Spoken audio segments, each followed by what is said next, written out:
স্বামী যোগানন্দ। স্বামী যোগানন্দ অতি অল্প বয়সেই ঠাকুরের পুণ্য দর্শন লাভে সমর্থ হইয়াছিলেন।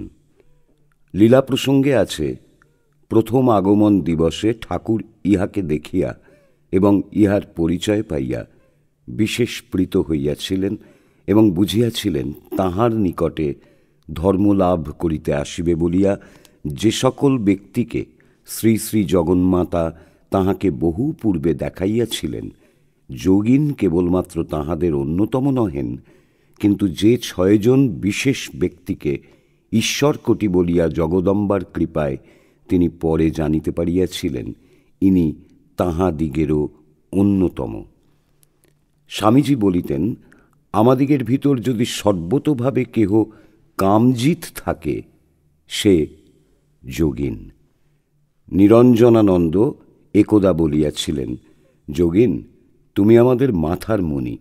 বলা বাহুল্য, এরূপ উচ্চ প্রশংসার যিনি অধিকারী, তিনি অনন্য সাধারণ মহাপুরুষ।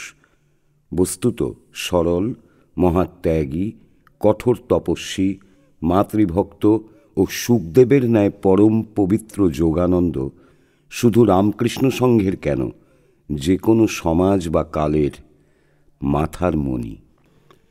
স্বামী যোগানন্দের পূর্ব নাম যোগীন্দ্রনাথ রায়চৌধুরী। দক্ষিণেশ্বরের সুবিখ্যাত সাবর্ণ চৌধুরীদের বংশে 1861 খ্রিস্টাব্দের মার্চ মাসে, বাংলার 1267 সালের 18 চৈত্র চান্দ্র ফাল্গুন কৃষ্ণা চতুর্থী তিথিতে শনিবার ইহার জন্ম হয়। পিতা নবীনচন্দ্র চৌধুরী মহাশয় নিষ্ঠাবান ধার্মিক ব্রাহ্মণ ছিলেন এবং পূজা ও ধ্যানাদিতে অনেক সময় অতিবাহিত করিতেন। সেই জন্য সমৃদ্ধি সম্পন্ন জমিদার বংশে জন্মগ্রহণ করিয়াও বিষয় বিমুখতার ফলে অচিরেই দারিদ্র্যগ্রস্ত হন। যোগিনের তখন মাত্র কৈশোর। পিতা আশা পোষণ করিতে লাগিলেন, যোগিন বড় হইয়া সংসারের ভার গ্রহণ করিবে এবং দারিদ্র্যেরও লাঘব করিবে, কিন্তু ঐরূপ কোনো লক্ষণ যোগিনের চরিত্রে দেখা গেল না। বরং বয়স হওয়ার সঙ্গে সঙ্গে ভগবান লাভের জন্য স্বভাবজাত আকাঙ্ক্ষা তাহার মনকে অধিকার করিয়া বসিল। তিনি নিজেই বলিতেন যে অতি শৈশবকালে এক অভাবনীয় ভাবনায় তিনি বিভোর থাকিতেন। 5 বৎসর বয়সের শিশুর ক্রীড়া চাপল্যের মধ্যেও অকস্মাৎ অনন্তের ডাক আসিয়া তাহাকে আনমনা করিয়া তুলিত। তিনি উদাস প্রাণে আকাশের দিকে তাকাইয়া ভাবিতেন, এ কোথায় এসেছি? আমি তো এখানকার লোক নই। তাহার মনে হইত তিনি ওই সুদূর নক্ষত্রপুঞ্জের মধ্যে তারার মালা পরিয়া বসিয়া আছেন। তাহার খেলার সাথী ওই ওখানে আছে, এখানে নয়। মাঝে মাঝে সে দেশে ফিরিয়া যাইবার জন্য তাহার মন ব্যাকুল হইত। ক্রমে যোগিনের উপনয়ন হইয়া গেল। এখন তিনি পূজা ধ্যানাদির অধিকতর সুযোগ পাইয়া প্রাণে একটা তৃপ্তি অনুভব করিলেন এবং উহাতে অনেক সময় কাটাইতে লাগিলেন। ওই সময়ে তিনি রামায়ণ, মহাভারত প্রভৃতি পুস্তকও পাঠ করিতেন। এতদ্ব্যতীত তাঁহার বাটি প্রায়ই ভাগবত পাঠ ও কীর্তনাদিতে মুখরিত থাকায় তাঁহার ও সকলের মনে সর্বদা ধর্মভাব জাগরুক থাকিত।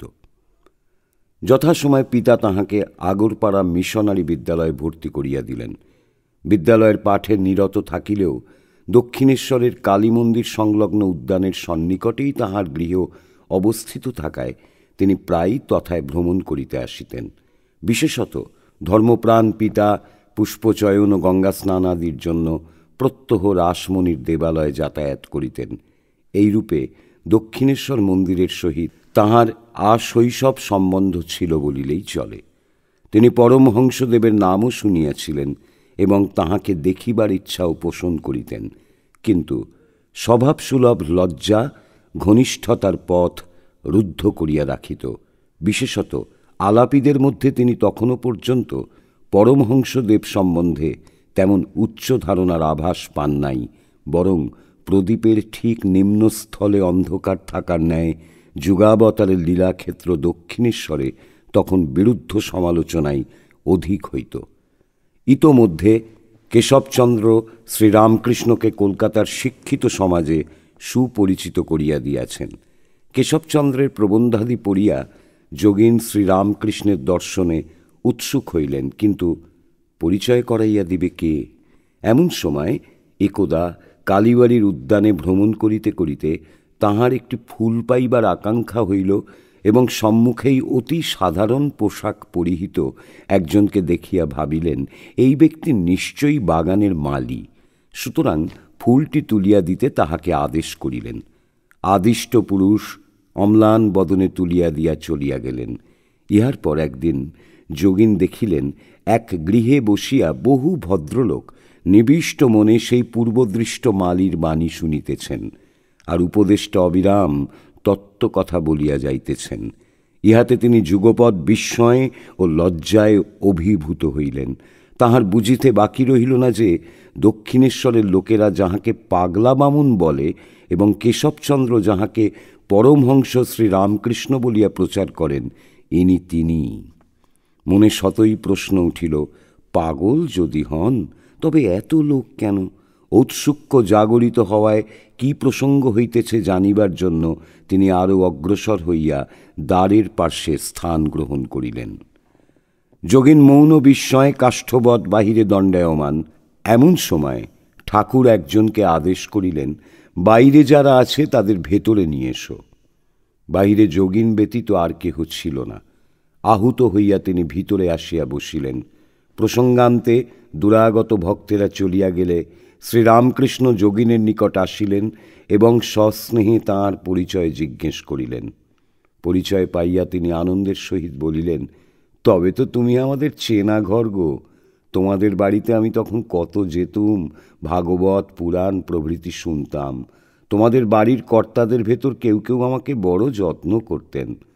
তারপর অবশিষ্ট সকলের নিকট যোগীনের পরিচয় প্রদান সূত্রে বলিলেন, এঁরা দক্ষিণেশ্বরের সাবর্ণ চৌধুরী। এঁদের প্রতাপে সেকালে বাঘে গরুতে একসঙ্গে জল খেত। এঁরা লোকের জাত দিতে নিতে পারতেন। ভক্তিমানও সব খুব ছিলেন। বাড়িতে কত ভাগবত পুরাণাদি হতো। জানাশোনা হলো, বেশ হলো। এখানে যাওয়া আসা করো। মহৎ বংশে জন্ম, তোমার লক্ষণ বেশ সব আছে।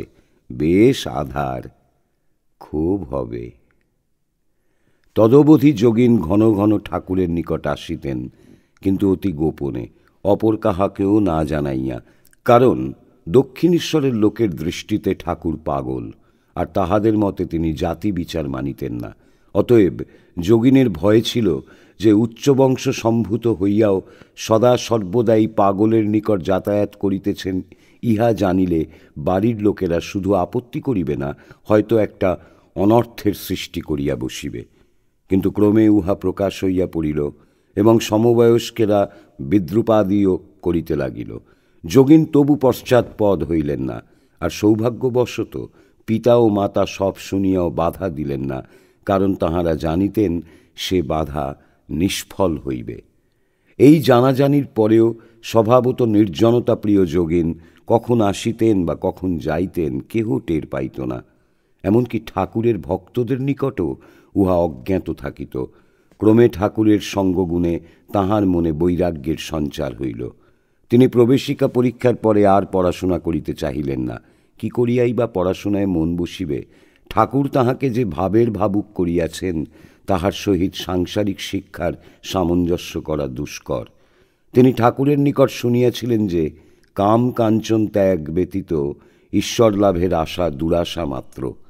এদিকে সংসারের অনটন তাহাকে বড়ই পীড়া দিতেছিল। অবশেষে অনেক ভাবিয়া এই সিদ্ধান্তে উপনীত হইলেন যে দ্বার পরিগ্রহপূর্বক সংসারে লিপ্ত না হইলেও চাকরি অবলম্বনে পরিবারের ভরণ পোষণের ব্যবস্থা করা আবশ্যক। তবে অবসরকাল তিনি নিজ সাধন ভজনেই কাটাইবেন। মনে মনে ইহা স্থির করিয়া পিতাকে জানাইলেন এবং তাহার অনুমতিক্রমে আনুমানিক 1884-তে চাকুরির সন্ধানে কানপুরে তাঁহার মেসোর বাড়িতে উপস্থিত হইলেন, কিন্তু সেখানে কয়েক মাস চেষ্টার ফলেও কোনো কাজ জুটিল না। ইহাতে একদিকে যোগিনের সুবিধাই হইল। তিনি দীর্ঘ অবসর বৃথা নষ্ট না করিয়া ধ্যান জপের সময় বাড়াইয়া দিলেন।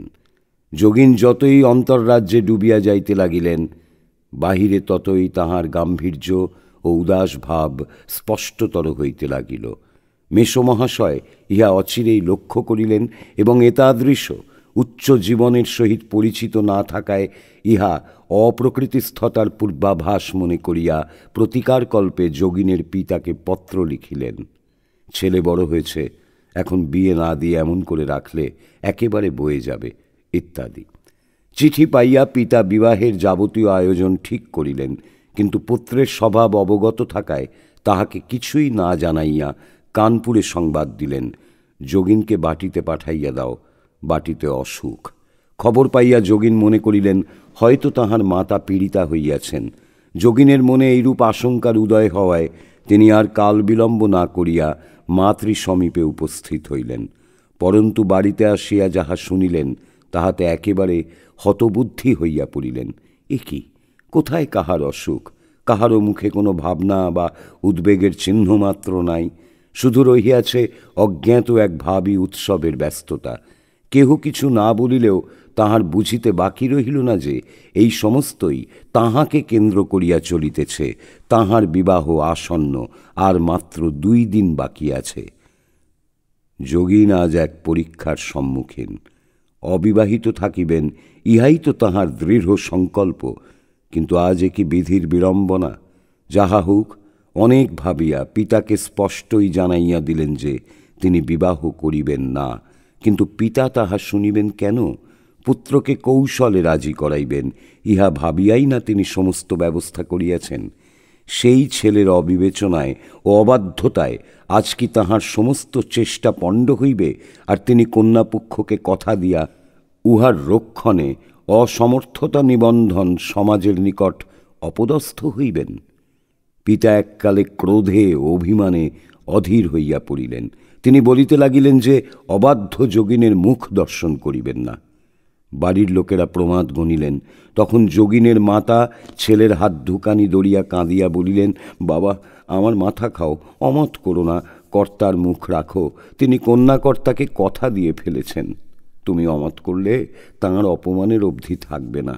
তোমার ইচ্ছে না থাকলেও তুমি আমার জন্য বিয়ে করো। ইহা বলিতে বলিতে জননী অশ্রু জলে ভাসিতে লাগিলেন। কোমল হৃদয় মাতৃভক্তের পক্ষে সে অনুনয় উপেক্ষা করা বড়ই কঠিন। জননীর অশ্রুধারা তাহার প্রতিজ্ঞার ভিত্তিকে শিথিল করিল। আর তুমি আমার জন্য বিয়ে করো, মায়ের এই করুণ বাণী বারবার কর্ণকুহরে প্রতিধ্বনিত হওয়ায় সে ভিত্তি অকস্মাৎ ধসিয়া পড়িল। মাতৃভক্তির বেদিতে স্বীয় সংকল্পকে বলি দিয়া যোগিন বিবাহে সম্মত হইলেন। যথাসময়ে নবপরিণীতা বধূ গৃহে আসিলেন, কিন্তু যোগিনের বৈরাগ্য অটুট রহিল। বাসর গৃহে প্রবেশকালে তাহার বিষাদ গম্ভীর হৃদয় মথিত করিয়া অস্ফুট ধ্বনি উঠিল, হরিবোল, হরিবোল। বিবাহ করিয়া যোগিন জননীকে সুখী করিতে পারিয়েছিলেন কিনা জানি না, কিন্তু নিজের শান্তি যে ধীরে ধীরে চলিয়া যাইতেছে ইহা তিনি বেশ বুঝিতে পারিলেন। তাহার ভবিষ্যৎ আশা ভরসা, তাহার উচ্চ চিন্তা, উচ্চ আকাঙ্ক্ষা যে একে একে আজ বিদায় লইতেছে, যতই দিন যাইতে লাগিল ততই যেন ইহা তাহার নিকট আরও সুস্পষ্ট হইয়া উঠিল। বিবাহ করিয়াছেন, প্রতিজ্ঞা ভঙ্গ করিয়াছেন, সুতরাং মন্দিরোদ্যানের সেই প্রাণমনোহরণকারী ঠাকুরের নিকট আর তো যাওয়া চলিবে না। তিনি ভাবিলেন, যে প্রতিজ্ঞা রাখতে পারে না তার মতো হীন আর কে আছে। আমাকে তিনি কি আর ভালোবাসবেন? তিনি কাম কাঞ্চন ত্যাগী, আর আমাকে এখন থেকে কামিনী কাঞ্চন নিয়েই জীবনযাপন করতে হবে। এখন আমার আর তাঁর কাছে গিয়ে কি হবে? এইরূপ নানা চিন্তার পর তিনি অবশেষে স্থির করিলেন যে আর কালী মন্দিরে যাইবেন না। ধীরে ধীরে যোগিনের বিবাহের সংবাদ ঠাকুরের নিকট পৌঁছিল। তিনি তাহাকে দেখিবার জন্য বড়ই ব্যগ্র হইয়া উঠিলেন এবং বিভিন্ন লোক দ্বারা পুনঃ পুনঃ তাহার নিকট সংবাদ পাঠাইতে লাগিলেন। যোগিন তথাপি আসিলেন না, কিংবা ঠাকুরের নিকট কোনো সংবাদ পাঠাইবার প্রয়োজনও বোধ করিলেন না। অনন্যোপায় হইয়া ঠাকুর অবশেষে একদিন কোন এক পরিচিত ব্যক্তিকে ডাকিয়া বলিলেন, অমুকের ছেলে কিরকম লোক, কানপুরে যাওয়ার আগে তার নিকট এখানকার পয়সা কড়ি কিছু ছিল, তার হিসাবও দেয় না, ডেকে পাঠালেও আসে না, বলো তো তাকে। এই সংবাদ পাইয়া যোগিন বড়ই মর্মাহত হইলেন।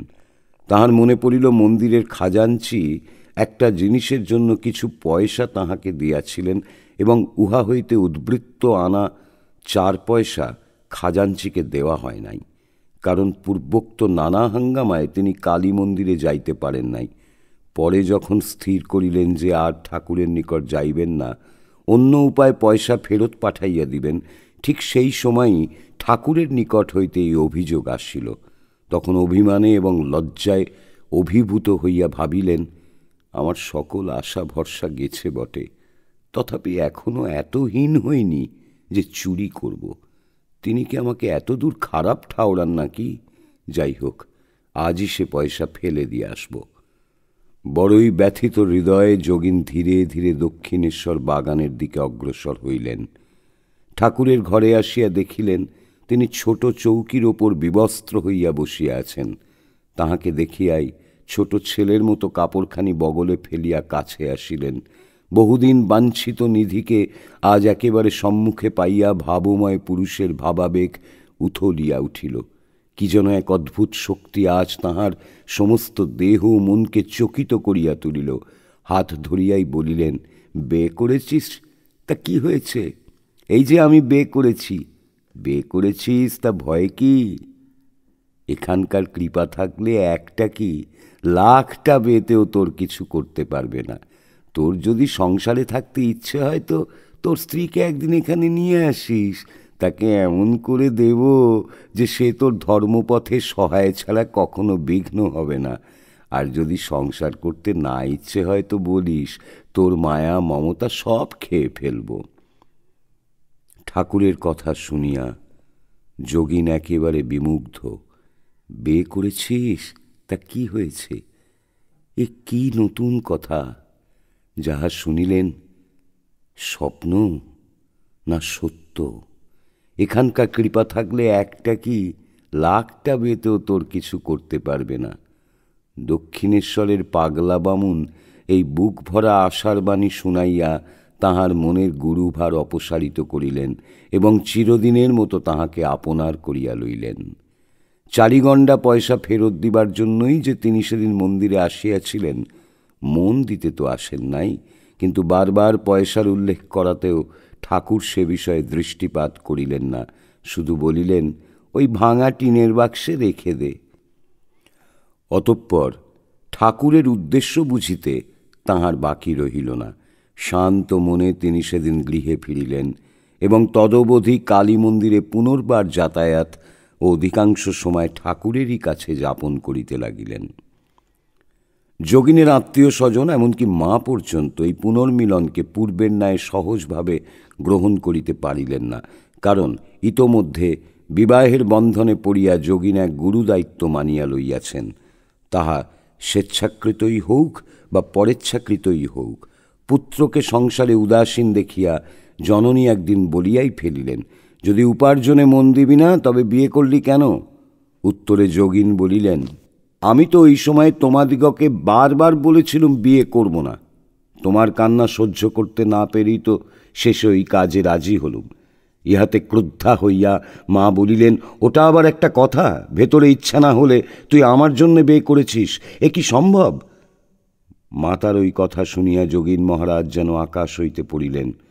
বড়ই মর্মাহত হইয়া ভাবিতে লাগিলেন, হা ভগবান, যাঁর কষ্ট না দেখতে পেরে তোমাকে ছাড়তে উদ্যত হলুম, তিনি এই কথা বললেন।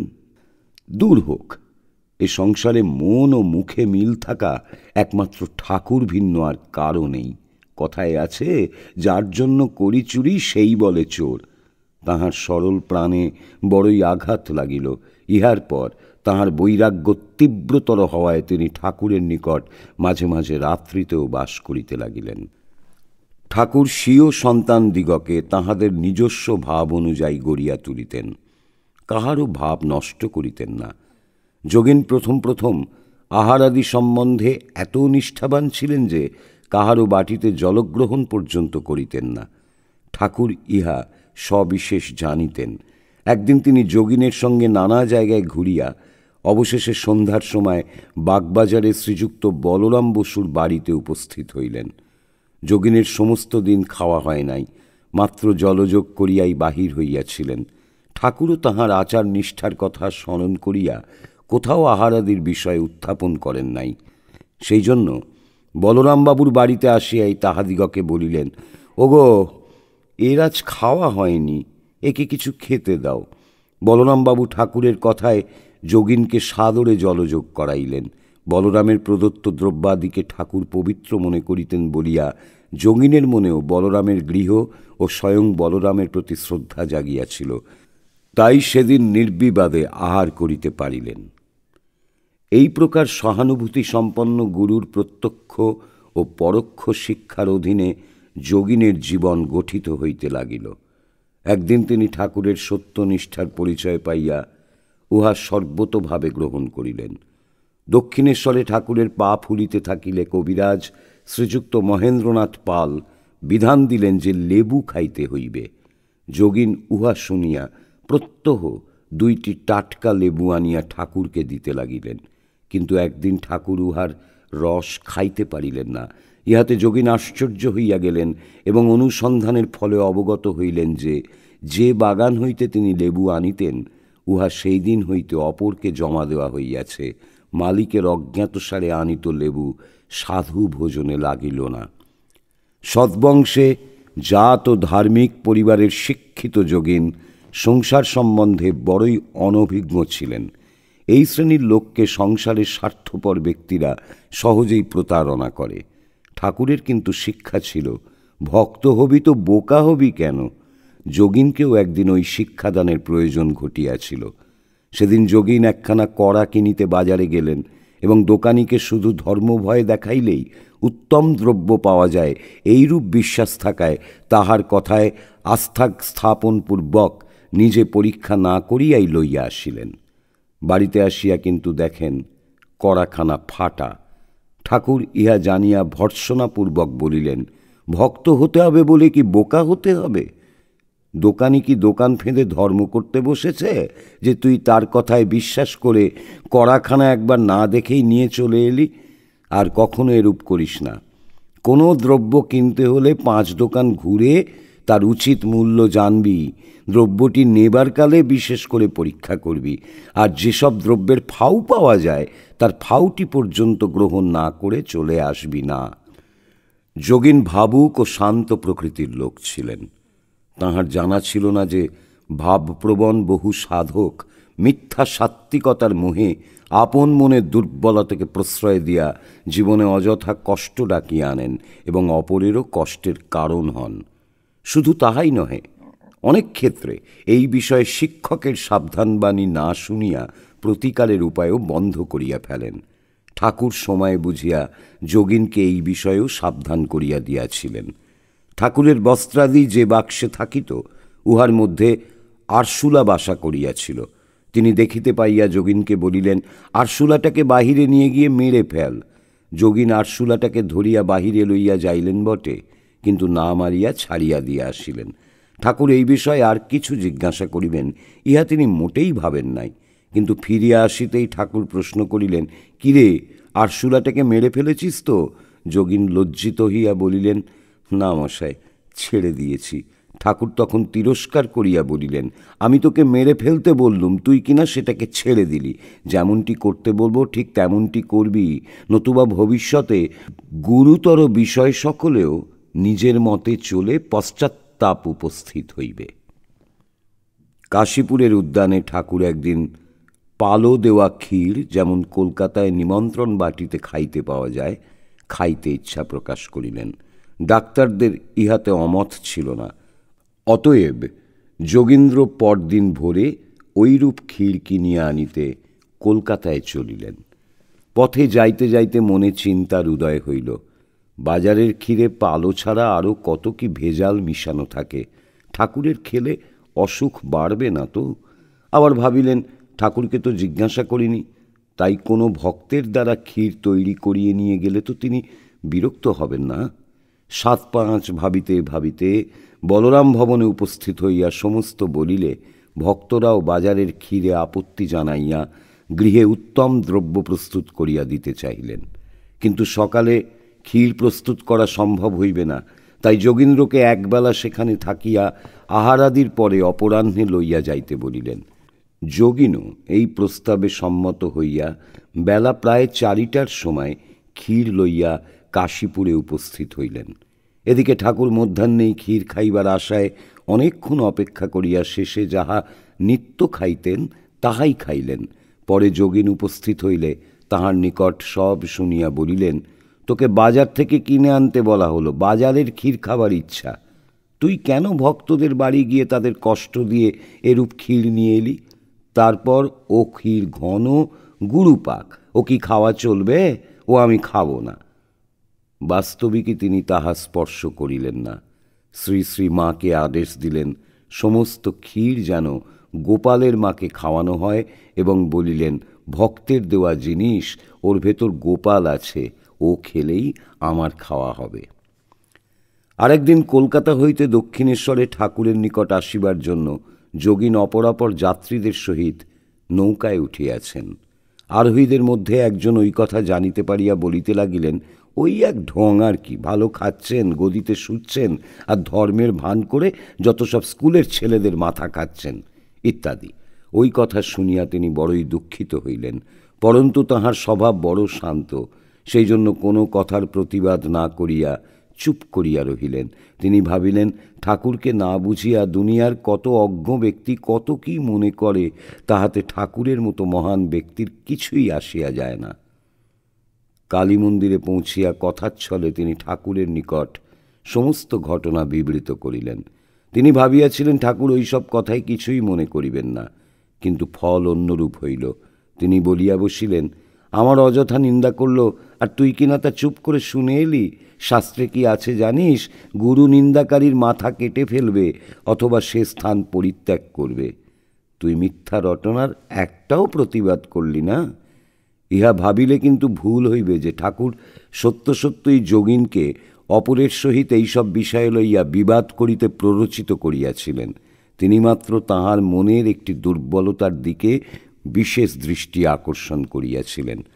অপর একটি অনুরূপ ক্ষেত্রে ঠাকুরের আচরণ দেখিলেই ইহা স্পষ্ট প্রতীত হইবে। দক্ষিণেশ্বরের জনৈকা কুখ্যাতা রমণী কালী মন্দিরের ঘাটে স্নানান্তে ফিরিবার পথে ঠাকুরকে দূর হইতে প্রণাম করিত এবং কখনো বা 2-1টি কথাও বলিত। ইহা লইয়া গ্রামে আলোচনা হইতে লাগিল। দুষ্ট লোকের মুখে দুষ্ট ইঙ্গিত পাইয়া যোগিন প্রতিবাদ জানাইয়া দৃঢ়স্বরে বলিলেন, ঠাকুর নির্মল চরিত্র, খোঁজ নিলেই পারো। এক ব্যক্তি তাহাই করিল এবং বন্ধুদিগকে পরে জানাইল, তোমাদের পাল্লায় পড়ে আজ আমায় অপমানিত হতে হলো। সে বলে, আমি দেহ বিকিয়েছি, কিন্তু এতই হীন নই যে দেব চরিত্রে দোষ দেব। তোমাদের কোনো অধিকার নেই যে আমার দেবতাকে অপমান করো।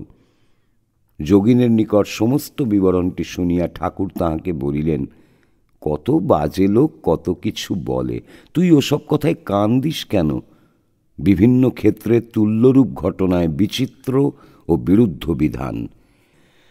স্বীয় জীবনতরীর হাল ঠাকুরের হাতে তুলিয়া দিলেও যোগিন একদিনেই তাহার উপর সম্পূর্ণ বিশ্বাস স্থাপন করিতে পারেন নাই। সরল প্রকৃতির যুবক হইলেও তাহার মন যুগ ও প্রভাবে সন্দেহমুক্ত ছিল না। ইহার ফলে তিনি ঠাকুরকেও প্রতি ক্ষেত্রে যাচাই করিয়া লইতেন। তবে তাহার আস্তিক মনে প্রতি পরীক্ষার পরে দৃঢ়তর প্রত্যয় জন্মিত। নাস্তিকদের ন্যায় উহা ক্রমেই নিবিড় অন্ধকারে পথ হারাইয়া ফেলিত না। কয়েকটি দৃষ্টান্ত দিলে মন্দ হইবে না। দক্ষিণেশ্বরের মন্দিরের নিয়মানুযায়ী প্রত্যহ পূজার প্রসাদের কিয়দংশ ঠাকুরের নিকট আসিত। একদা ফলহারিণী কালী পূজার পরদিন প্রায় বেলা ৮টা-৯টার সময় ঠাকুর দেখিলেন যে তাঁহার ঘরে যে প্রসাদী ফলমূলাদি পাঠাইবার বন্দোবস্ত আছে তাহা তখনও পৌঁছায় নাই। কালীঘরের পূজারী ভ্রাতুষ্পুত্র রামলালকে ডাকিয়া উহার কারণ জিজ্ঞাসা করিলে তিনি কিছুই বলিতে পারিলেন না। বলিলেন, সমস্ত প্রসাদী দ্রব্য দপ্তরখানায় খাজাঞ্চি মহাশয়ের নিকট যথারীতি প্রেরিত হইয়াছে, সেখান হইতে সকলকে যাহার যেমন পাওনা বরাদ্দ আছে বিতরিত হইতেছে, কিন্তু এখানকার জন্য এখনও কেন আসে নাই বলিতে পারি না। রামলাল দাদার কথা শুনিয়াই ঠাকুর ব্যস্ত ও চিন্তিত হইলেন। কেন এখনো দপ্তরখানা হইতে প্রসাদ আসিল না, ইহাকে জিজ্ঞাসা করেন, উহাকে জিজ্ঞাসা করেন, আর ওই কথাই আলোচনা করেন। এইরূপে অল্পক্ষণ অপেক্ষা করিয়া যখন দেখিলেন তখনও আসিল না, তখন চটি জুতাটি পরিয়া নিজেই খাজাঞ্চির নিকট যাইয়া উপস্থিত হইলেন। বলিলেন, হ্যাঁ গা, ও ঘরে, নিজের কক্ষ দেখাইয়া। বরাদ্দ পাওনা এখনো দেয়া হয়নি কেন? ভুল হলো নাকি? চিরকেলে মামুলি বন্দোবস্ত, এখন ভুল হয়ে বন্ধ হবে, বড় অন্যায় কথা। খাজাঞ্চি মহাশয় কিঞ্চিত অপ্রতিভ হইয়া বলিলেন, এখনো আপনার ওখানে পৌঁছায়নি? বড় অন্যায় কথা, আমি এখনই পাঠাইয়া দিতেছি। যোগিন তখন বালক হইলেও তার যথেষ্ট বংশগৌরব বোধ ছিল, তাই কালীবাড়ির খাজাঞ্চি প্রভৃতিকে একটা মানুষ বলিয়াই মনে করিতেন না। অতএব সামান্য প্রসাদের জন্য ঠাকুরের এইরূপ দৌড়দৌড়িকে ভালো চোখে দেখিলেন না। আবার যখন বুঝিলেন যে ঠাকুর পেট রোগা, ওইসব কিছুই খাইতে পারিবেন না, তখন স্থির করিয়া ফেলিলেন, বুঝিয়াছি, ঠাকুর হন আর যত বড় লোকই হন, আকরের টানে আর কি। বংশানুক্রমে চালকলা বাঁধা পূজারী ব্রাহ্মণের ঘরে জন্ম নিয়েছেন, সে বংশের গুণ একটু না একটু থাকবে তো, তাই আর কি। এইরূপ সিদ্ধান্ত করিয়া বসিয়াছেন।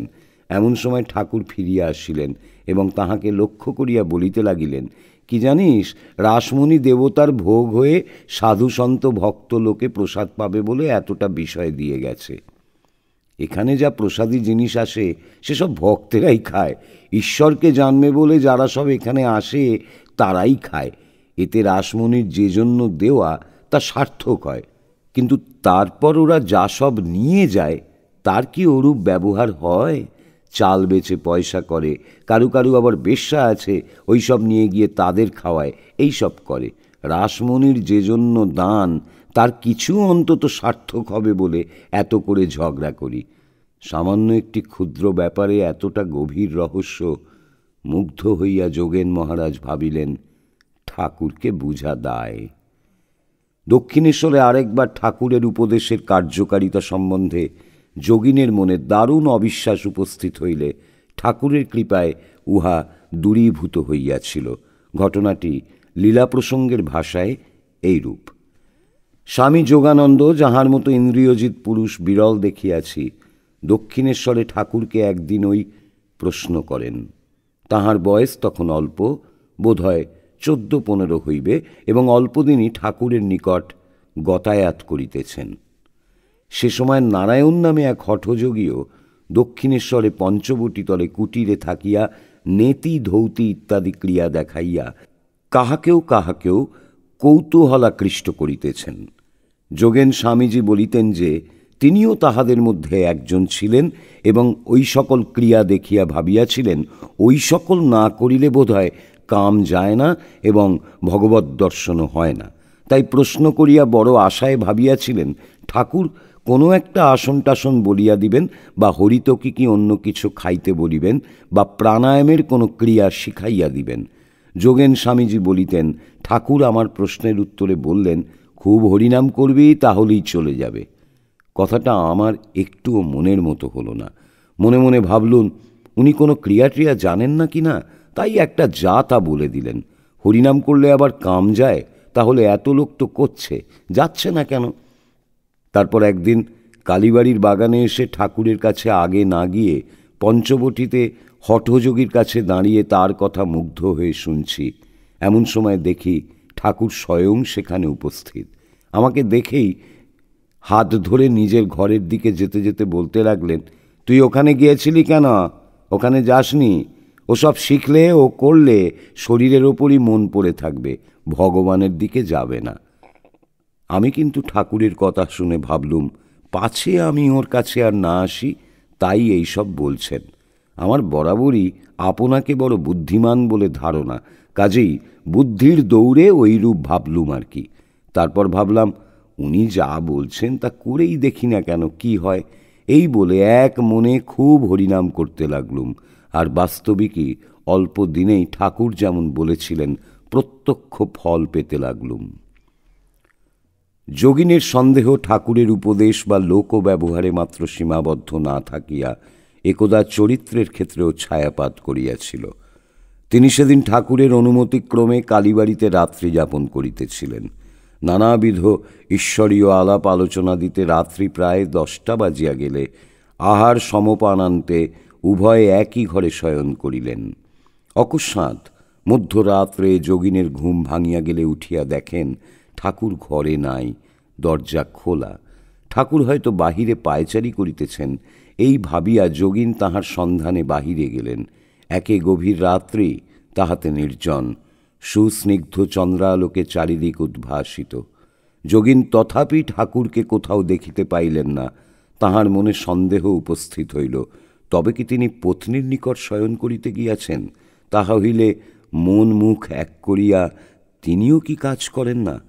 এই বিষয়ে তিনি পরে বলিয়াছিলেন, ওই চিন্তার উদয় মাত্র সন্দেহ, ভয় প্রভৃতি নানা ভাবের যুগপৎ সমাবেশে এককালে অভিভূত হয়ে পড়লুম। পরে স্থির করলুম, নিতান্ত কঠোর এবং রুচিবিরুদ্ধ হলেও যা সত্য তা জানতে হবে। অনন্তর নিকটবর্তী এক স্থানে দাঁড়িয়ে নবতখানার দ্বার দেশ লক্ষ্য করতে থাকলুম। কিছুকাল ওরূপ করতে না করতে পঞ্চবটির দিক থেকে চটি জুতার চট চট শব্দ শুনতে পেলুম এবং অবিলম্বে ঠাকুর এসে সম্মুখে দাঁড়ালেন। আমাকে দেখে বললেন, খিরে, তুই এখানে দাঁড়িয়ে আছিস যে? তাঁর উপরে মিথ্যা সন্দেহ করেছি বলে লজ্জা ও ভয়ে জড়সড় হয়ে অধোবদনে দাঁড়িয়ে রইলুম। ওই কথার কোনো উত্তর দিতে পারলুম না। ঠাকুর আমার মুখ দেখেই সকল কথা বুঝতে পারলেন এবং অপরাধ গ্রহণ না করে আশ্বাস দিয়ে বললেন, বেশ বেশ, সাধুকে দিনে দেখবি, রাত্রে দেখবি, তবে বিশ্বাস করবি। ঠাকুর পরীক্ষায় উত্তীর্ণ হইলেন। আবার যোগিনের মন হইতেও সেদিন ওই সময় আর এক অলৌকিক চিত্র দর্শনের ফলে চিরকালের মতো এই সন্দেহের যবনিকা অপসারিত হইয়া তাহার স্থানে প্রকটিত হইল অটুট শ্রদ্ধা ও ততোধিক ভালোবাসা। ঠাকুর যখন পঞ্চবটির দিক হইতে আসিতেছিলেন, তখন যোগিনের দৃষ্টি নহবতের উপর দিকে সহসা আকৃষ্ট হইলে তিনি দেখিলেন চন্দ্রালোকে মা সমাধিস্থা। আর তাঁহার এই অনুভূতি হইল যে মা সাধারণ মানবী নহেন। সম্ভবত সেই দিন হইতেই যোগিন প্রকৃত মাতৃভক্ত হইয়াছিলেন এবং ভক্তির প্রেরণায় ঠাকুরের দেহত্যাগের পরে স্বীয় জীবন প্রধানত মাতৃসেবায় নিয়োগ করিয়াছিলেন। দক্ষিণেশ্বরের পরে আমরা যোগিনের আবার দর্শন পাই কাশীপুরে। গুরুগত প্রাণ যোগিন তখন নিজের দেহের কথা ভুলিয়া ঠাকুরের সেবায় রত আছেন, কিন্তু শরীরের একটা নিজস্ব ধর্ম আছে। কাজেই তিনি শীঘ্রই অসুস্থ হইয়া পড়িলেন। এই কথা শুনিয়া ঠাকুর অত্যন্ত দুঃখিত হইয়া বলিলেন, সেবার ত্রুটি হবে বলে তোমরা নিজের শরীরের যত্ন নিচ্ছ না। তোমাদের শরীর ভেঙে গেলে আমার যত্ন করবে কে? তোমরা বাপু অসময়ে খাওয়া দাওয়া করো না। তদবধি ঠাকুর কাহাকেও অসময়ে খাইতে দিতেন না। শুধু ঠাকুরের সেবাতেই যে যোগিনের ঐকান্তিকতা দেখা যাইত তাহাই নহে, সেবার অবসরে তিনি বৃথা কর্মে বা বৃথা লোপে যোগ না দিয়া আত্মচিন্তায় নিমগ্ন থাকিতেন। স্বামী শিবানন্দ বলিয়াছেন, কাশীপুরে একসঙ্গেই ছিলুম, যোগিন খুব ধ্যান করত। কাশীপুরে ঠাকুরের স্মৃতির সহিত যোগিন আরেকভাবে জড়িত হইয়া আছেন। মহাসমাধির 8-9 দিন পূর্বে একদিন হঠাৎ ঠাকুর যোগিনকে পঞ্জিকা নিয়ে 25শে শ্রাবণ হইতে প্রতিদিনের তিথি নক্ষত্র প্রভৃতি পড়িয়া শুনাইতে আদেশ করিলেন। তদনুসারে শ্রাবণ সংক্রান্তি পর্যন্ত সব দিনের বিশেষ বিবরণী পঠিত হইল। 31শে শ্রাবণের তিথি নক্ষত্র প্রভৃতি শুনিয়াই ঠাকুর ইঙ্গিতে পঞ্জিকা রাখিয়া দিতে বলিলেন। ওই দিন শুভ পূর্ণিমা তিথিতে রাত্রি 1টা 6 মিনিটের সময় 16ই আগস্ট 1886 খ্রিস্টাব্দে ঠাকুর মহাসমাধিতে দেহ রক্ষা করিলেন। শ্রী শ্রী ঠাকুরের লীলা সংবরণের পক্ষকাল পরেই শ্রী শ্রী মা বৃন্দাবন যাত্রা করিলেন। সঙ্গে যাইলেন যোগিন, লাটু, কালী, গোলাপমা, লক্ষ্মী দেবী ও নিকুঞ্জ দেবী। ইহারা পথে বৈদ্যনাথ, কাশীধাম ও অযোধ্যা দর্শন করিয়া বৃন্দাবনে কালাবাবুর কুঞ্জে উপস্থিত হইলেন। পথে ট্রেনে যোগিনের ভীষণ জ্বর হয়। যতক্ষণ হুঁশ ছিল ততক্ষণ তিনি কেবল ভাবিতেছিলেন কি করে এদের বৃন্দাবনে নামাবো। এই সময় তিনি দেখিলেন যেন ঠাকুর স্থির হইয়া বসিয়া আছেন এবং নিকটেই বিকটাকৃতি জরাসুর। সে বলিতেছে, তোকে দেখে নিতুম, তা পারলুম না তোর গুরু পরমহংসদেবের জন্য। তোকে এখনই ছেড়ে দিতে হচ্ছে। যাক, এই বেটিকে লাল কাপড় পরা এক স্ত্রী মূর্তি দেখাইয়া রসগোল্লা দিস। ভোরেই জ্বর সারিয়া গেল। পরে জয়পুরে দেবাদি দর্শনকালে কোনো এক মন্দিরে পূর্ববর্ণিত মূর্তি দেখিয়া তিনি সব কথা শ্রীযুক্তা যোগিন মাকে জানাইলেন। সৌভাগ্যক্রমে নিকটেই রসগোল্লার দোকান ছিল। দেবীকে ভোগ দেয়া হইল। ওই দেবী হয়তো শীতলা, হয়তো ঠাকুরের কৃপায় সে যাত্রা যোগিন বসন্ত রোগ হইতে রক্ষা পাইয়াছিলেন। বৃন্দাবনে যোগিন মহারাজকে এক বিশেষ ইষ্টমন্ত্রে দীক্ষা দিবার জন্য মা ঠাকুরের নিকট আদেশ পাইলেন। তখন পর্যন্ত তিনি কাহাকেও দীক্ষা দেন নাই।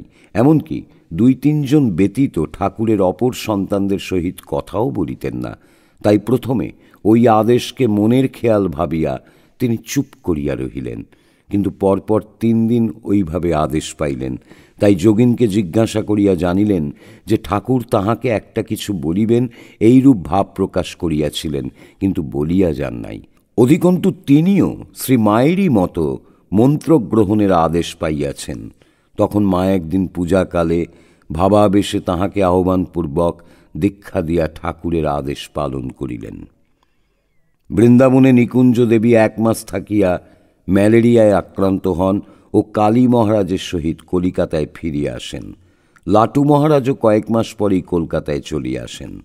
সুতরাং অতঃপর মায়ের সেবার পূর্ণ দায়িত্ব যোগিন মহারাজকেই লইতে হইল। বৃন্দাবনে শ্রী শ্রী মা 1 বৎসর বাস করেন। ইহারই মধ্যে এক সময় তিনি পায়ে হাঁটিয়া বৃন্দাবন পরিক্রমা করেন এবং সকলকে লইয়া হরিদ্বার দেখিয়া আসেন। অতঃপর তাঁহারা ক্রমে জয়পুর, পুষ্কর ও প্রয়াগ হইয়া কলকাতায় উপস্থিত হন। এইবারে শ্রী শ্রী মা 1 পক্ষকাল কলকাতায় বলরাম মন্দিরে থাকিয়া যোগিন মহারাজ ও গোলাপ মার সঙ্গে কামারপুকুরে যান। মাকে কামারপুকুরে পৌঁছাইয়া দিয়া যোগিন মহারাজ অন্যান্য গুরুভ্রাতাদের ন্যায় তীর্থ দর্শনে বাহির হন। বৃন্দাবন হইতে ফিরিয়া তিনি অপর গুরুভ্রাতাদের ন্যায় সন্ন্যাস গ্রহণপূর্বক স্বামী যোগানন্দ নামে পরিচিত হইয়াছিলেন। তিনি তপস্যায় নির্গত হইলেও দীর্ঘকাল বাহিরে থাকিতে পারেন নাই। শ্রী শ্রী মা 1888 খ্রিস্টাব্দের মধ্যভাগে বেলুরে নীলাম্বর বাবুর বাগানে বাস করিতে আরম্ভ করিলে তিনিও তথায় আসিয়া মায়ের সেবা ভার গ্রহণ করেন। ওই সময় বরাহনগর মঠ হইতে সাধুরা মধ্যে মধ্যে আসিয়া তাহাকে সাহায্য করিতেন। 1295 বঙ্গাব্দের অগ্রহায়ণ মাসে শ্রী শ্রী মা স্বামী ব্রহ্মানন্দ, যোগানন্দ, শারদানন্দ, যোগিন মা, যোগিন মার জননী, গোলাপ মা ও লক্ষ্মী দেবীর সহিত পুরীধামে গমন করেন। তখনও রেললাইন প্রস্তুত হয় নাই। সুতরাং সকলে কটক পর্যন্ত স্টিমারে গিয়া তথা হইতে গোযানে পুরীধামে উপস্থিত হন। শ্রী শ্রী মা যোগানন্দ প্রভৃতিকে লইয়া পৌষ মাস পর্যন্ত 1888 নভেম্বর হইতে 1889 জানুয়ারি নীলাচলে ছিলেন। অতঃপর তাঁহারা কলকাতায় বলরাম মন্দিরে আগমন করেন এবং 3-4 সপ্তাহ পরে আঁটপুর হইয়া কামারপুকুর যাত্রা করেন।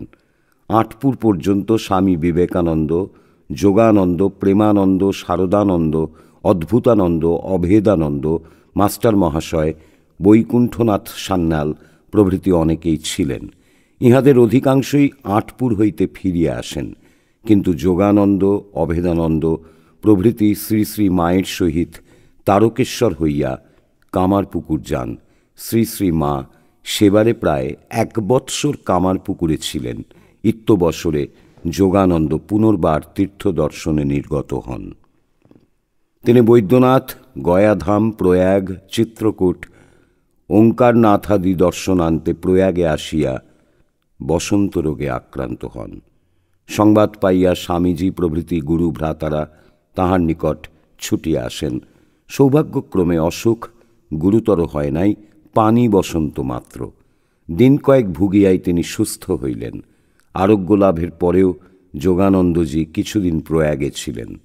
1890 খ্রিস্টাব্দের প্রারম্ভেই তিনি কলকাতায় ফিরিয়া আসেন এবং বিভিন্ন স্থানে বিবিধভাবে শ্রী শ্রী মায়ের সেবায় আত্মসমর্পণ করেন। আমরা যতদূর জানিতে পারিয়াছি তাহাতে মনে হয় যে জয়রামবাটি ও কামারপুকুরে দীর্ঘকাল অবস্থানপূর্বক মায়ের সেবা না করিয়া থাকিলেও কলকাতা ও বেলুর প্রভৃতি অঞ্চলে শ্রী শ্রী মায়ের অবস্থানকালে অথবা তীর্থ দর্শনকালে যোগানন্দজি তাঁহার সেবায় নিযুক্ত থাকিতেন এবং ছায়ার ন্যায় তাঁহার অনুসরণ করিতেন। এই সময় শ্রী শ্রী মায়ের বিভিন্ন স্থানে অবস্থানাদি সম্বন্ধে যথাসম্ভব একটি ধারাবাহিক বিবরণ প্রদত্ত হইল। ইহাতে যোগানন্দ মহারাজের অজ্ঞাত জীবনের উপর অনেকটা আলোক সম্পাত হইবে। 1890 খ্রিস্টাব্দের প্রারম্ভে বাংলার 1296 শেষে মা কলকাতায় প্রত্যাবর্তন করিয়া বেলুরে রাজু গোমস্তার ভাড়া বাড়িতে বাস করেন। পরে কম্বুলিয়া টোলায় মাস্টার মহাশয়ের বাটিতে আসেন। 1297 সালের জ্যৈষ্ঠ মাসে তিনি বেলুরে ঘুষুরিতে একটি ভাড়া বাড়িতে ছিলেন। যোগানন্দজি এখানে তাঁহার সেবায় নিযুক্ত ছিলেন। ভাদ্র মাস পর্যন্ত সেখানে থাকিয়া মায়ের রক্ত আমাশয় রোগ হইলে তাহাকে বরাহনগরে সৌরীন্দ্র ঠাকুরের বাড়িতে চিকিৎসার জন্য আনা হয়। যোগানন্দ তখন বরাহনগর মঠে থাকিয়া মায়ের তত্ত্বাবধান করিতেন। অতঃপর মা বলরাম মন্দিরে আসেন এবং দুর্গাপূজার পরে কামারপুকুর হইয়া জয়রামবাটি যান। পরবৎসর 1300 সালের ইংরাজির 1893-তে আষাঢ় মাসে বেলুরে ফিরিয়া নীলাম্বর বাবুর বাড়িতে দোতলায় বাস করিতে থাকেন। সঙ্গে থাকিতেন গোলাপ মা আর যোগিন মা এবং বাহিরের নিচের বৈঠকখানায় তত্ত্বাবধানে নিযুক্ত থাকিতেন স্বামী যোগানন্দ ও স্বামী ত্রিগুণাতীতানন্দ। ওই বৎসরের শেষ ভাগে মাঘ কিংবা ফাল্গুন মাসে মা যখন কৈলোয়ারে বায়ু পরিবর্তনে যান তখন যোগানন্দও সঙ্গে গিয়াছিলেন। 2 মাস পরে কৈলোয়ার হইতে ফিরিয়া শ্রী শ্রী মা 1301 সালের দুর্গাপূজার পূর্ব পর্যন্ত বেলুরে বাস করিয়া আঁটপুরে যান এবং সেখানে পূজার কয়েকদিন কাটাইয়া জয়রামবাটি চলিয়া যান। ওই বৎসরের শেষ ভাগে স্বীয় গর্ভধারিণী প্রভৃতি এবং যোগানন্দজির সহিত শ্রী শ্রী মা তীর্থ দর্শনে গমন করেন এবং বৃন্দাবনে প্রায় 2 মাস অতিবাহিত করেন। অতঃপর মা কলকাতায় ফিরিয়া কিছুদিন সেখানে কাটাইয়া দেশে যান। 1303 সালের প্রথম ভাগে কলকাতায় প্রত্যাবর্তন করিয়া তিনি বাগবাজারে গুদামওয়ালা বাড়িতে 5-6 মাস বাস করেন। ওই বাড়িতে সেবক যোগানন্দও থাকিতেন। 1304 বঙ্গাব্দের শেষ ভাগে কিংবা 1305 বঙ্গাব্দের প্রথম ভাগে মা বোসপাড়া লেনের 10-2 নম্বর ভাড়া বাড়িতে আসিলে যোগানন্দজিও তাহার অনুসরণ করেন। মাতৃগত প্রাণ যোগানন্দকে কেহ সামান্য কিছু পয়সা দিলেও তিনি তাহা তুলিয়া রাখিতেন, যাহাতে মা কখনো তীর্থাদিতে গেলে ইচ্ছামতো ব্যয় করিতে পারেন। এইরূপে 2-4 আনা করিয়া তিনি মায়ের জন্য 600 টাকা সঞ্চয় করিয়াছিলেন। জগদ্ধাত্রী পূজা উপলক্ষে শ্রী শ্রী মা প্রতি বৎসর বাসনাদি মাজিবার জন্য জয়রামবাটি যাইতেন। ইহা দেখিয়া যোগানন্দ মহারাজ পূজার জন্য কাঠের বারকোষ, লটকেন, সিংহাসনের চৌকি ইত্যাদি করাইয়া দিয়া মাকে বলিলেন, তোমাকে আর বাসন মাজতে যেতে হবে না। পূজার ব্যয় নির্বাহের জন্য তিনি 300 টাকা সংগ্রহ করিয়া 3 বিঘা জমিও কিনিয়া দিয়াছিলেন। যোগীন মহারাজ যে এতখানি মন প্রাণ ঢালিয়া মায়ের সেবা করিতে পারিতেন, ইহা শুধু তিনি মাকে দীক্ষাগুরুরূপে পাইয়াছিলেন বলিয়াই নহে, দীক্ষার পূর্বেও এই সেবা বিবিধ রূপে আত্মপ্রকাশে উন্মুখ থাকিত। ঠাকুরের লীলা সংবরণের পূর্বেও শ্রী শ্রী মা যোগিনের উপর গৃহস্থালির অনেক বিষয়ে নির্ভর করিতেন। ঠাকুরের শ্যামপুকুরে বাসকালের প্রারম্ভে যোগিন দক্ষিণেশ্বরে মায়ের তত্ত্বাবধান করিতেন। কাশীপুরে থাকাকালে শ্রী শ্রী ঠাকুরের জন্য কিরূপ ব্যবস্থাদি হইবে তাহা মা অনেক ক্ষেত্রে যোগিনের মারফত সকলকে জানাইয়া দিতেন। ঠাকুরের শরীর ক্রমেই খারাপ হইতেছে দেখিয়া কোনো সেবক হতাশ হইয়া পড়িলে যোগিনকে দিয়া মা বলিয়া পাঠাইতেন, ওকে হতাশ হতে মানা করো, তাঁর শরীর তো আজকাল একটু ভালো রয়েছে, এখন তো ঘায়ের মুখ বাইরের দিকে হয়েছে ইত্যাদি।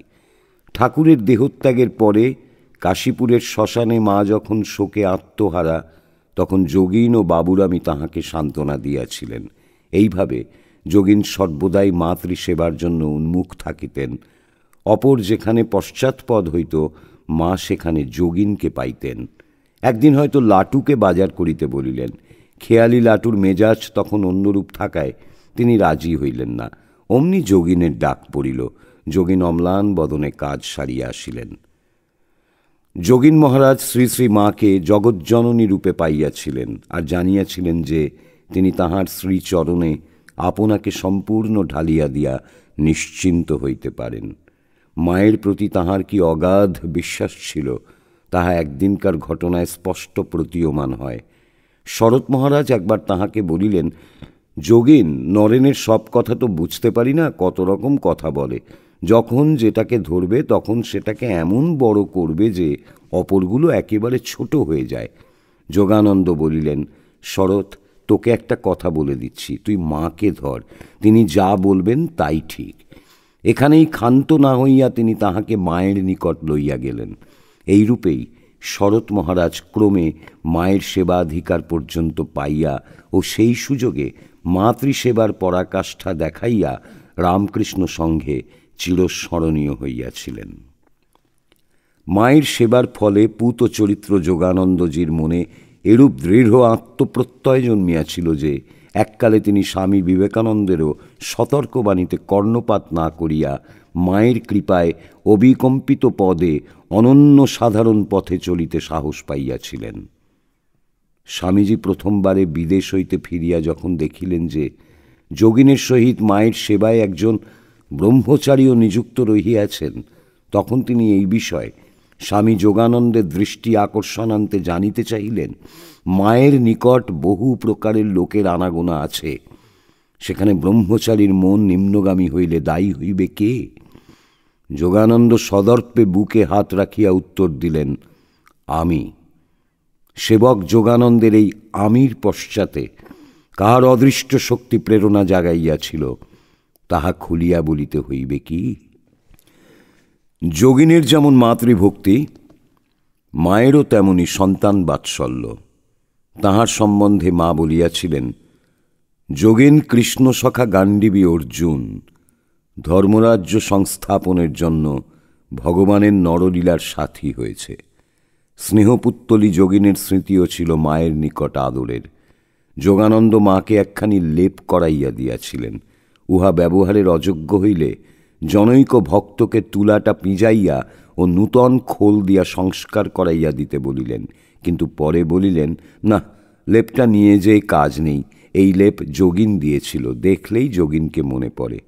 আর একবার যোগানন্দের দেহত্যাগের দীর্ঘকাল পরে বলিয়াছিলেন, যোগিনের মতো আমাকে কেউ ভালোবাসত না, অধিকন্তু সকলকে জানাইয়া দিয়েছিলেন, আমার ভার কি সকলে নিতে পারে? পারত যোগিন আর পারে শরৎ। স্বামী যোগানন্দের মঠ জীবনের ইতিবৃত্ত অন্যান্য সময়েরই ন্যায় প্রায়শ অজ্ঞাত। সুতরাং কাল ও সময় অনুযায়ী ওই ঘটনাবলীকে সুসংবদ্ধ করিবার বৃথা চেষ্টা না করিয়া তদ অবলম্বনে আমরা তাঁহার চরিত্রের বিশেষ দিকগুলি ফুটাইয়া তুলিতে চেষ্টা করিব। যোগিন মহারাজের চেহারা সুদীর্ঘ এবং শরীর অতি কৃশ ছিল। তাঁহার চক্ষু সম্বন্ধে স্বামী বিবেকানন্দ বলিতেন, যেন জগন্নাথের চোখ। দক্ষিণেশ্বর ও কাশীপুরে তিনি এত ধ্যান করিতেন যে চক্ষু লাল হইয়া থাকিত, তাই ঠাকুর বলিতেন অর্জুনের চোখের মতো। মঠ জীবনে তাঁহার এই অর্জুন চক্ষু সকলের দৃষ্টি আকর্ষণ করিত। এই সময়ের চিত্র জনৈক প্রত্যক্ষদ্রষ্টার লেখনীতে এইরূপ অঙ্কিত হইয়াছে। তিনি একদিন এই লম্বা কৃশ অপূর্ব নয়নযুক্ত সাধুটিকে বরাহনগরের মঠের দিকে যাইতে দেখেন। সন্ন্যাসী যোগানন্দের চরণ তখন রিক্ত, আবরণ একখানি মাত্র বহির্বাস, মস্তক মুণ্ডিত।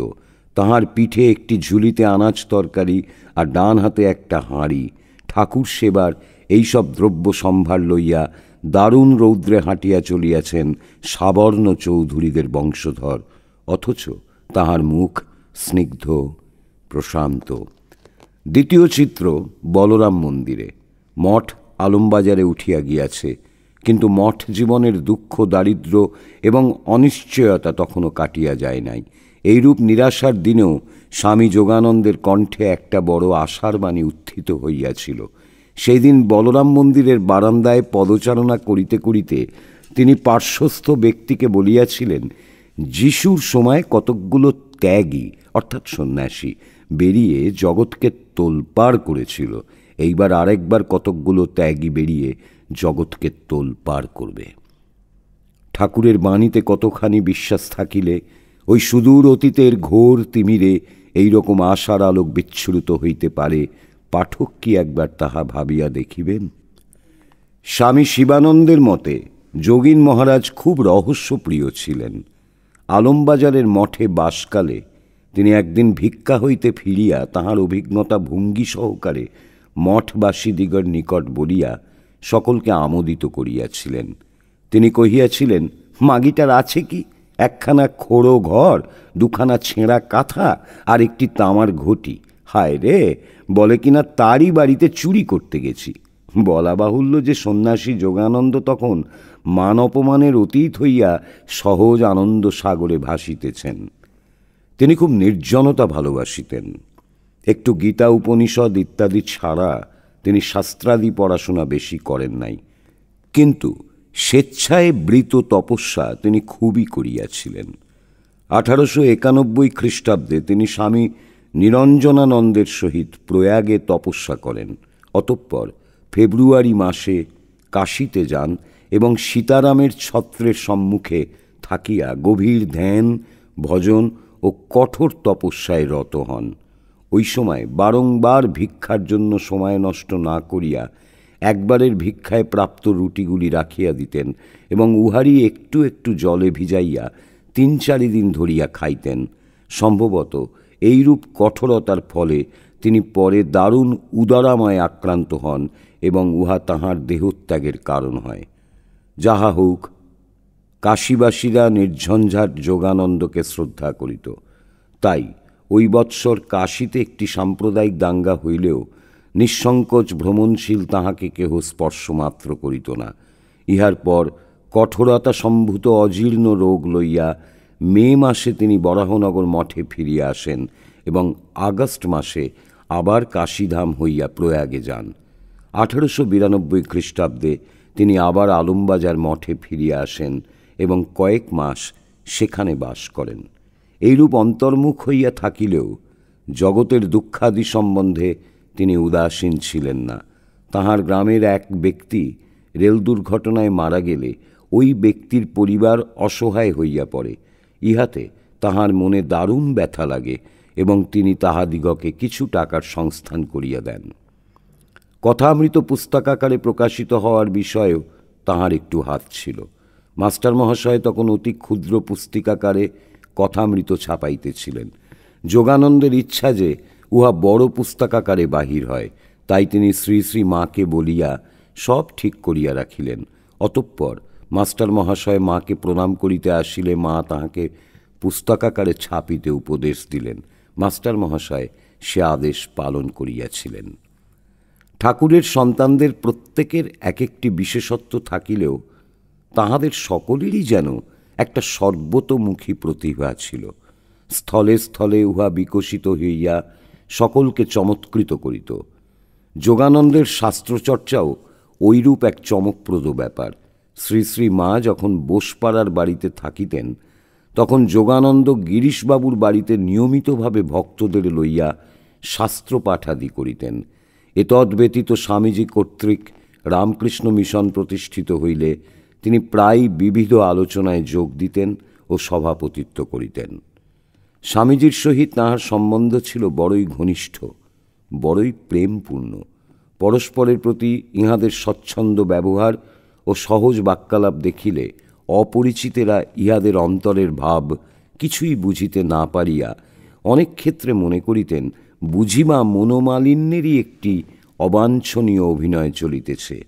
স্বামীজি আমেরিকা হইতে ফিরিয়া আসার পর এই অভিনয় অনেকেরই দৃষ্টি আকর্ষণ করিয়াছিল, পরন্তু অচিরেই সকলে উহার মর্মার্থ বুঝিয়া ওইসব সৌহার্দ্যপূর্ণ কলহে আনন্দই পাইতেন।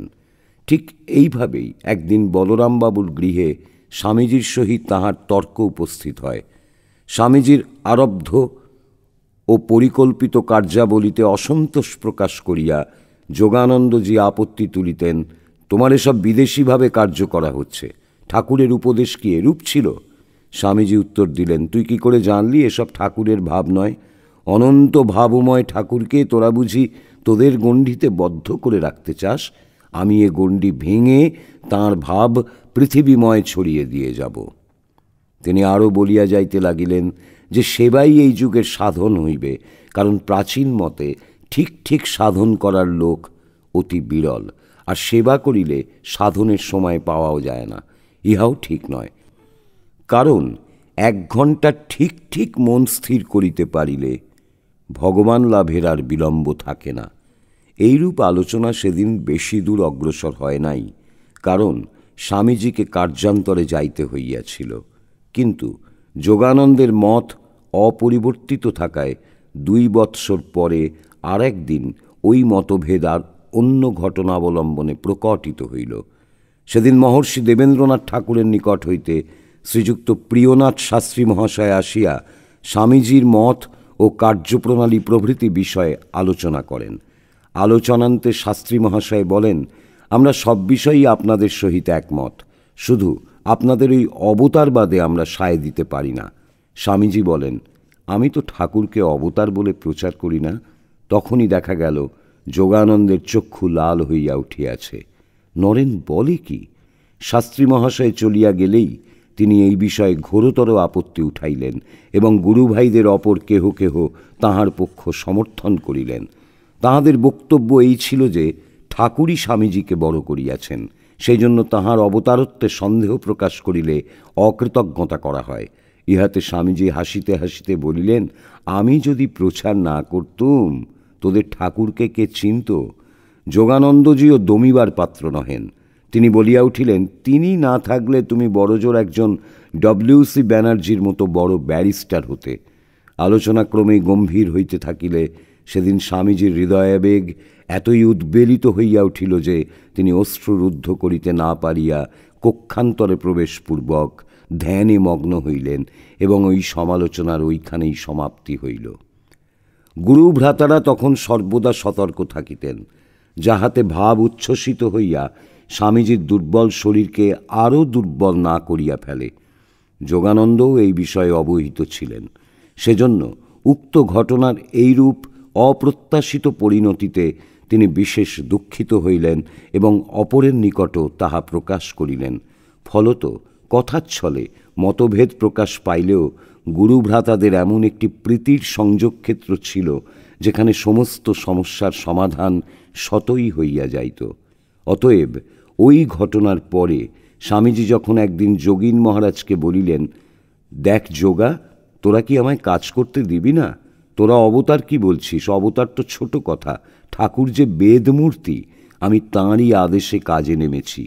যোগানন্দ তখনই বলিয়া উঠিলেন, আমরা তো চিরদিনই তোমার কথা মানি, তবু কি জানো মাঝে মাঝে কেমন খটকা লাগে ঠাকুরকে অন্যরূপ দেখেছি কিনা। এইটুকু বলিলেই কিন্তু উভয়ের মনোগত ভাব কিংবা পরস্পরের সৌহার্দ্যের প্রকৃত পরিচয় দেওয়া হয় না। স্বামী যোগানন্দ সত্যই বিবেকানন্দ প্রচারিত সেবার বিরোধী ছিলেন না। বিরোধী হইলে রামকৃষ্ণ মিশনের প্রতিষ্ঠাকালে উহার প্রথম উপসভাপতি হইবেন কেন এবং মিশনের বহু অধিবেশনে সভাপতিত্ব করিয়া স্বামীজির প্রারব্ধ কার্যে সহায়তা করিবেন কেন? আর ঠাকুরের প্রতি স্বামীজির প্রগাঢ় বিশ্বাস ভক্তি সম্বন্ধেও তাহার মনে প্রকৃত কোনো সন্দেহ ছিল না। তাই পূর্বোক্ত প্রথম দিনের তর্কের পরেই তিনি উপস্থিত একজনকে বলিয়াছিলেন, আহা, নরেনের বিশ্বাসের কথা শুনলি? বলে কিনা ঠাকুরের কৃপা কটাক্ষে লাখ বিবেকানন্দ তৈরি হতে পারে। কি গুরু ভক্তি! আমাদের উহার শতাংশের একাংশ ভক্তি যদি হতো, ধন্য হতুম। তিনি আরও বলিয়াছিলেন, নরেন নর ঋষির অবতার। নরেনের মধ্যে ঋষির বেদজ্ঞান, শঙ্করের ত্যাগ, বুদ্ধের হৃদয়, সুখদেবের মায়ারাহিত্য ও ব্রহ্মজ্ঞানের পূর্ণ বিকাশ একসঙ্গে রয়েছে। স্বামীজি জানিতেন এইসব ঘটনা নিতান্তই বাহিরের ব্যাপার। তাহাদের চিন্তাধারার বহিঃপ্রকাশ বিভিন্ন হইলেও ঠাকুর স্বীয় কার্যসাধনের জন্য তাহাদিগকে যে প্রীতিসূত্রে গ্রথিত করিয়াছেন, ইহাতে উহার ব্যাঘাত হইতে পারে না। কার্যতও দেখিতে পাই যে যোগানন্দকে রামকৃষ্ণ মিশনের উপসভাপতি করিয়াই তিনি ক্ষান্ত হন নাই। তিনি বহু ক্ষেত্রে তাহার বিচার বুদ্ধিতে সম্পূর্ণ নির্ভর করিতেন। বেলুর মঠের জন্য নির্বাচিত ভূমিখণ্ড ক্রয় করিবার পূর্বে স্বামীজি যোগানন্দকেই পাকাপাকিভাবে উহা দেখিবার জন্য পাঠান। তাহার সঙ্গে আরও জন কয়েক ভক্ত নৌকা যোগে সেখানে যান। জমি দেখিয়া সকলেই খুব তুষ্ট হন এবং নানা কথা বলিতে থাকেন।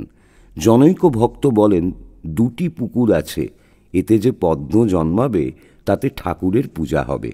যোগানন্দ কোনো কথায় যোগ না দিয়া ঘুরিয়া জমি দেখিতে থাকেন।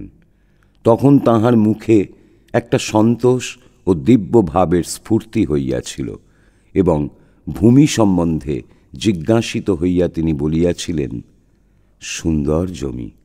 মঠে ফিরিয়া তিনি স্বামীজিকে বলিলেন, ফলাও জমি সুন্দর, তুমি একবার দেখে এসো।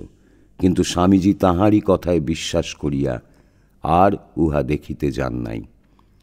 1897 খ্রিস্টাব্দে স্বামীজি আমেরিকা হইতে ফিরিয়া আসিলে যোগানন্দজি অগ্রণী হইয়া তাহার অভ্যর্থনার ব্যবস্থা করেন। ইহারও পূর্বে স্বামীজি আমেরিকায় থাকাকালে কলকাতাবাসীরা টাউন হলে যখন তাহার সাফল্যের জন্য অভিনন্দন জ্ঞাপন করেন, তখনও স্বামী অভেদানন্দের সহিত মিলিত হইয়া তিনি সমস্ত আয়োজন করেন। ইহাদের ভালোবাসার আরও পরিচয় পাওয়া যায়। যোগানন্দের স্বাস্থ্য ভালো ছিল না, তাই আমেরিকা হইতে স্বামীজি প্রায়ই তাঁহার সংবাদ লইতেন এবং অসুখের জন্য দুঃখ ও উদ্বেগ প্রকাশ করিতেন। ভারতে ফিরিয়া স্বামীজি যখন 1897 মে মাসে আলমোড়ায় যান, তখন যোগানন্দকেও সঙ্গে লইয়া যান এবং 20 মে স্বামী ব্রহ্মানন্দকে লিখিয়া পাঠান, যোগেন আছে ভালো।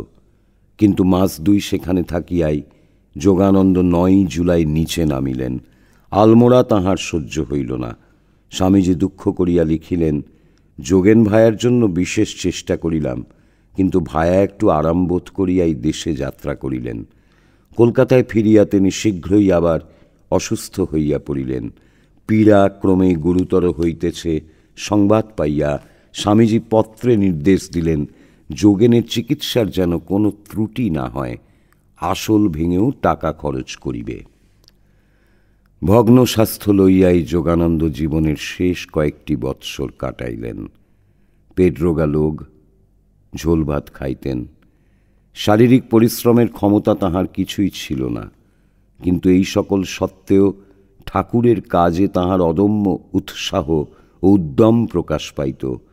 1895 খ্রিস্টাব্দে তাহারই প্রেরণায়, উদ্যমে ও উদ্যোগে দক্ষিণেশ্বরে বেশ ঘটা করিয়া ঠাকুরের জন্মোৎসব হয় এবং তৎপরে 1897 খ্রিস্টাব্দ পর্যন্ত প্রতি বৎসর তিনি সেখানে উৎসব করেন।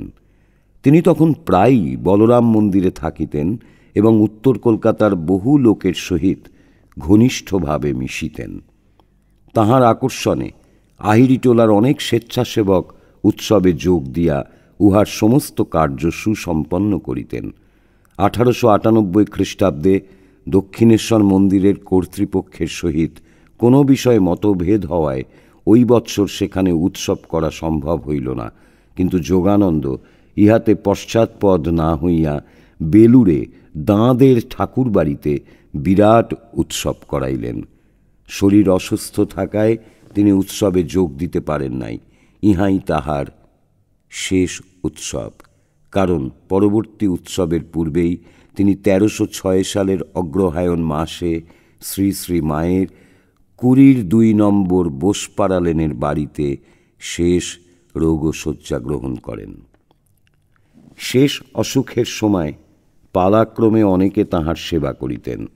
যখন তাহার দাঁত দিয়া রক্ত পড়িত ও তাহাতে মুখ ভরিয়া উঠিত, তখন উহা ফেলিবার জন্য মুখের কাছে কোনো পাত্র তুলিয়া ধরিতে হইত।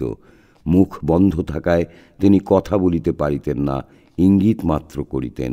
উহা বুঝিয়া লইয়া সেবক অগ্রসর না হইতে পারিলে এইরূপ ক্ষেত্রে রোগীর বিরক্ত হওয়া স্বাভাবিক। জনৈক যুবক ভক্ত একদিন সেবাকালে ঐরূপ ইঙ্গিত বুঝিতে না পারায় যোগীন মহারাজ তাহাকে ধমক দেন, কিন্তু পরক্ষণেই তিনি সব ভুলিয়া গিয়া যুবকটিকে বলেন, আমায় মাপ করো। বিরক্ত সকলেই হয়, কিন্তু কেবল মহাপুরুষই বিরক্তিকে অতিক্রম করিয়া দেবভাব প্রকাশ করিতে পারেন। শেষ অসুখের সময় পিতামাতা তাহার শয্যাপার্শ্বে আসিলে দেখা গেল যে তিনি তখন সমস্ত মায়িক সম্বন্ধের অতীত। তিনি তাহাদিগকে বলিলেন, আমি আশীর্বাদ করি তোমাদের ভক্তি লাভ হোক। ভগবানে বদ্ধ চিত্ত যোগানন্দের তখন জাগতিক সম্বন্ধ অবলম্বনে লৌকিকতা প্রদর্শনের অবকাশ নাই।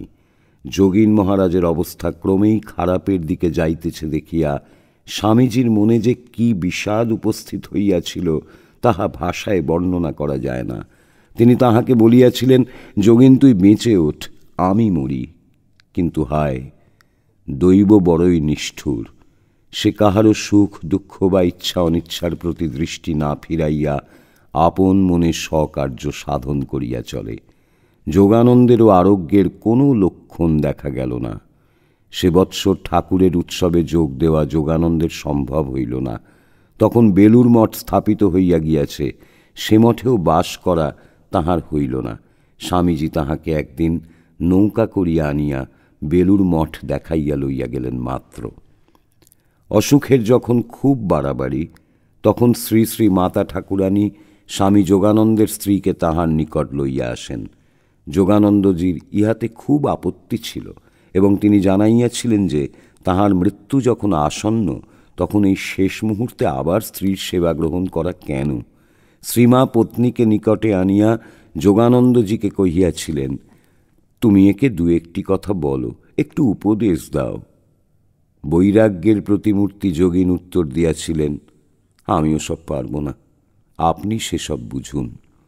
অতঃপর দীর্ঘ 12 বৎসর মাতৃসেবার পর 1899 খ্রিস্টাব্দের 28 মার্চ বাংলার 1306 সালের 15ই চৈত্র শেষ দিন উপস্থিত হইল।